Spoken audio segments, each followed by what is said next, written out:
சங்கர் இயக்கத்தில் நடிகர் விஜய் நடித்த நண்பன் படத்தில் இடம்பெற்ற காட்சி போல் மத்திய பிரதேசத்தில் வேறொருவர் கல்விச் சான்றிதழை திருடி இளைஞர் ஒருவர் மருத்துவரான சம்பவம் நடந்துள்ளது. ஒரு நோயாளியின் மரணம் மூலம் அவரது தில்லுமுள்ளுத்தனம் அம்பலமானது எப்படி? மத்திய பிரதேச மாநிலம் ஜபல்பூரில் வசிப்பவர் மனோஜ்குமார். ரயில்வே அதிகாரியான அவரது தாயாரின் உடல்நிலை பாதிக்கப்பட்டது. அதனால் மார்பிள் சிட்டியில் உள்ள ஒரு மருத்துவமனையில் தாயாரை சேர்த்தார் மனோஜ்குமார். அங்கு அவரது நிலை மோசமானது. உயிருக்கு ஆபத்தான கட்டத்தை எட்டினார். அதனால் வெண்டிலேட்டர் சிகிச்சை தேவை என அங்குள்ள மருத்துவர்கள் கூறினர். ஆனால் பின்னர் வெண்டிலேட்டர் தர மறுத்ததாக சர்ச்சை எழுந்தது. முரண்பாடுகளை உணர்ந்த மனோஜ் தனது தாய்க்கு சிகிச்சை அளித்த மருத்துவர் குறித்த விசாரணையில் இறங்கினார். அப்போதுதான் சினிமாவை மிஞ்சும் மர்மம் அம்பலமானது. அவரது தாயாருக்கு சிகிச்சை அளித்ததாக அடையாளம் காணப்பட்ட பிரிஜ்ராஜ் உய்கேவா உண்மையான நபர் அல்ல. அவரது அசல் பெயர் சத்யேந்திர நிஷாத் என்றும் போலி ஆவணங்களை தாக்கல் செய்து மருத்துவரானதும் அம்பலமானது.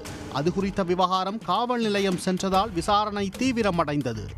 விசாரணை அதிகாரிகளின் கூற்றுப்படி சத்யேந்திரா தனது பள்ளி நண்பரும் கட்னியைச் சேர்ந்த ஓவியருமான பிரிஜ்ராஜ் உய்கேவின் 12ஆம் வகுப்பு மதிப்பெண் பட்டியல் மற்றும் பிற ஆவணங்களை திருடி 2018ஆம் ஆண்டு பழங்குடியினர் ஒதுக்கீட்டின் கீழ் MBBS சேர்க்கை பெற அவற்றை பயன்படுத்தியது தெரிய வந்தது. அது தொடர்பாக பிரிஜ்ராஜ் உய்கேவை தேடி கண்டுபிடித்து விசாரித்த போது அவர் 2012ஆம் ஆண்டிலேயே தமது சான்றிதழ்கள் காணாமல் போனது குறித்து புகார் அளித்ததாக கூறினார். யாரோ மருத்துவர் ஒருவர் தமது பெயரை பயன்படுத்துவதை கேள்விப்பட்டு அதிர்ச்சியடைந்ததாகவும் தெரிவித்தார். உடன் படித்தவரின் கல்வி சான்றிதழை திருடிய சத்யேந்திரா மருத்துவ நுழைவுத் தேர்வில் தேர்ச்சி பெற்றார். அதன் மூலம் மருத்துவக் கல்லூரியில் நுழைந்தார். MBBS படிப்பை முடித்தார். இந்திய மருத்துவ கவுன்சிலில் பதிவை பெற்றார். மேலும் சூப்பர் ஸ்பெஷலைசேஷனும் செய்தார். பின்னர் அவர் தனியார் துறையில் சேருவதற்கு முன்பு 2 ஆண்டுகள் அரசு மருத்துவமனையில் பணியாற்றினார். அவை அனைத்தும் பிரிஜ்ராஜ் போல் நடித்து மேற்கொண்டது என்பது விசாரணையில் வெளிப்பட்டது. ஜபல்பூரின் தலைமை மருத்துவ மற்றும் சுகாதார அதிகாரி மருத்துவர் சஞ்சய் மிஸ்ரா கூறுகையில், இந்த வழக்கில் 12ஆம் வகுப்பு மதிப்பெண் பட்டியலிலிருந்து தொடங்கி முறைகேடுகள் கண்டறியப்பட்டுள்ளன. பல்கலைக்கழகம் மற்றும் MCIயின் சான்றிதழ்களை நாங்கள் சரிபார்க்கிறோம். இந்த விஷயத்தில் இப்போது காவல்துறை நடவடிக்கை அவசியம் என்றார். இது தொடர்பாக OMT காவல் நிலையத்தில் வழக்கு பதிவு செய்யப்பட்டுள்ளது. மோசடி, ஆள்மாறாட்டம் மற்றும் இடஒதுக்கீட்டு சலுகைகளை தவறாக பயன்படுத்துதல் தொடர்பான IPC பிரிவுகளின் கீழ் வழக்கு பதிவு செய்யப்பட்டு விசாரணை முடுக்கிவிடப்பட்டுள்ளது. நகர காவல் கண்காணிப்பாளர் சோனு குர்மி கூறுகையில், மார்பிள் சிட்டி மருத்துவமனையில் தனது தாயார் இறந்த பிறகு சந்தேகம் கொண்ட ரயில்வே அதிகாரி மனோஜ்குமாரிடமிருந்து எங்களுக்கு புகார்கள் வந்தன.